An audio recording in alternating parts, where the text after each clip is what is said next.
d'abord, en vue des prochaines élections fédérales, des organisations de la région appellent des candidats à prioriser certains enjeux, à commencer par la Chambre de commerce et d'industrie de Rouyn-Noranda, qui, Félix, demande aux politiciens de se pencher sur l'accès aux travailleurs étrangers temporaires. Exactement.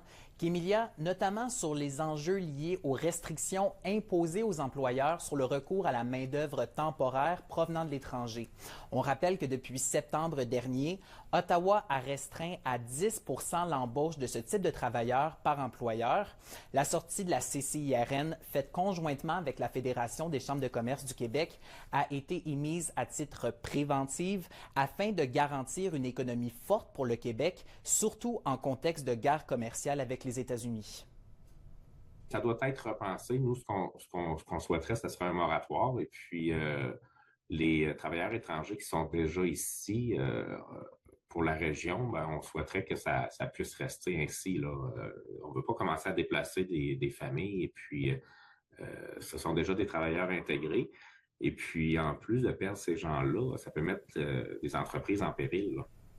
Et Félix, il y a aussi l'Union des producteurs agricoles régionales qui veut que les candidats défendent l'avenir des agriculteurs. Oui, c'est un contexte particulièrement difficile financièrement. L'organisation qui rappelle que le revenu net agricole au pays va être dans le négatif de 128 millions de dollars cette année. Donc, pour que l'industrie soit florissante et compétitive avec celle des États-Unis, l'UPA régional demande à ce que les programmes gouvernementaux soient bonifiés. Et l'organisme exige aussi aux candidats une protection sur la gestion de l'offre qui est dans la mire de l'administration Trump aux États-Unis. Parce que ça peut aider pour qu'il y ait des fermes partout sur le territoire grâce à la gestion de l'offre. Puis souvent, on parle de la production laitière, mais même la production avicole, là, au niveau des œufs de consommation, on a quand même 2 producteurs ici en région. Puis quand on voit qu'est-ce qui se passe aux États-Unis avec la grippe aviaire, fait que la gestion de l'offre a permis d'avoir des fermes de ce style-là partout sur le territoire puis partout au Québec. Fait que ça nous aide énormément, là, tu sais. On voit qu'à travers des maladies, là, ça peut aider. Là. Mais la gestion d'eau, c'est vraiment l'épine dorsale de notre agriculture ici en région.